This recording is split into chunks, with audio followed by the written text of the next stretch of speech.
இவர்கள் நீக்கப்பட்டதற்கு எந்த குற்றச்சாட்டுகளும் காரணமில்லை. இது ஒழுங்கு நடவடிக்கையும் இல்லை. முதலில் இதை புரிந்து கொள்ள வேண்டும். இது ஒரு ரீஅலைன்மெண்ட் என்று நாம் ஆங்கிலத்திலே சொல்லுகிறோம். ஒரு மறுசீரமைப்பு, ரீஆர்கனைசேஷன். இவர்கள் ஏற்கனவே 2.5 ஆண்டுகள் பதவியில் இருந்திருக்கிறார்கள். 3 ஆண்டுகள் இருக்க வேண்டும் என்பதை இன்னும் 6 மாத காலம்தான் எஞ்சி இருக்கிறது. என்றாலும் கூட அந்த இடத்திலே வேறு ஒருவருக்கு அல்லது இளைஞர்களுக்கு வாய்ப்பு தர வேண்டும்.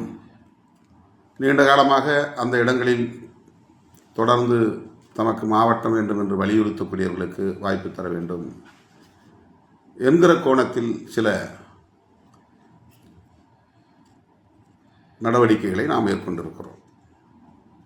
ஆகவே இதை ஒழுங்கு நடவடிக்கையாக யாரும் கருத வேண்டியதில்லை.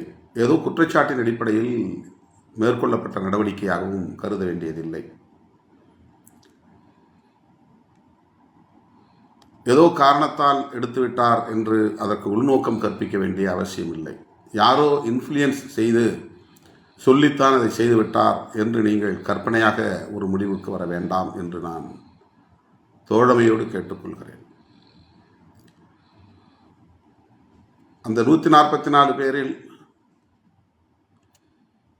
இவர்கள் தவிர மேலும் 40 பேரை நாம் நீக்கியிருக்கிறோம், நடவடிக்கை எடுத்திருக்கிறோம். இதற்கெல்லாம் நாம் காரணம் கற்பித்துக் கொண்டிருக்க முடியாது.